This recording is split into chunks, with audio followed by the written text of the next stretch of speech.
That's correct, yes, Liesl. Nikki Bush is back with us. She's a leading parenting expert. She's a motivational speaker. She's an author. And early on, she spoke about or gave us some advice on how do parents, or when do parents need to let go of their kids. And right now, we're going to tackle those boundary issues. And that's quite a serious issue, Nikki.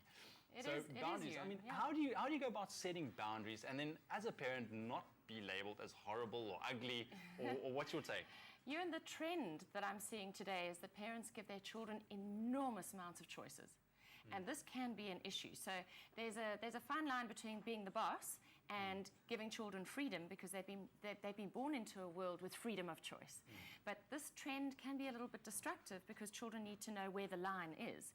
And what we're finding a lot is that children with technology are pushing the boundaries, and they push, how much can I watch TV, how much can I play on computer, PlayStation, before somebody puts a boundary up and says enough's enough, because they don't really know what enough is and what's good for them. And so when you do put your foot down, like I did one Sunday morning when my youngest son came through, and he was about the age 8 or 9 at the time, and he said, can I go and play on computer now? And we said no. And he went, oh, but you're so ugly and you're so horrible and all the rest.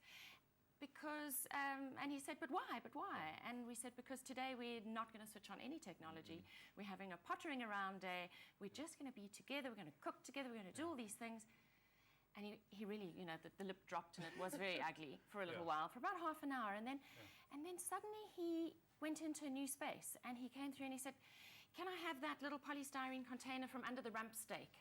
Because we were going to have a braai that day. And the next thing, he's making a boat to sail on the swimming pool.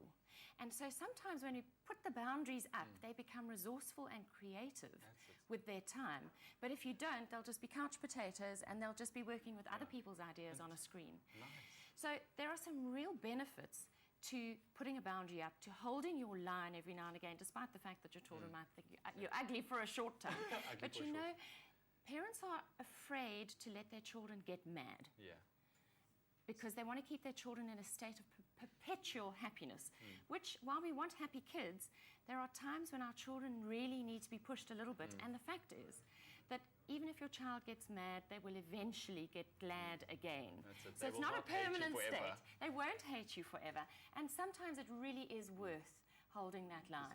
Thank you, Nikki Bush. Thank you so much for all your advice. We really appreciate it. And I'm sure a lot of moms out there appreciate it just as much. So you can visit her website, nikkibush.com, and you can also find all her details on our website, expressoshow.com.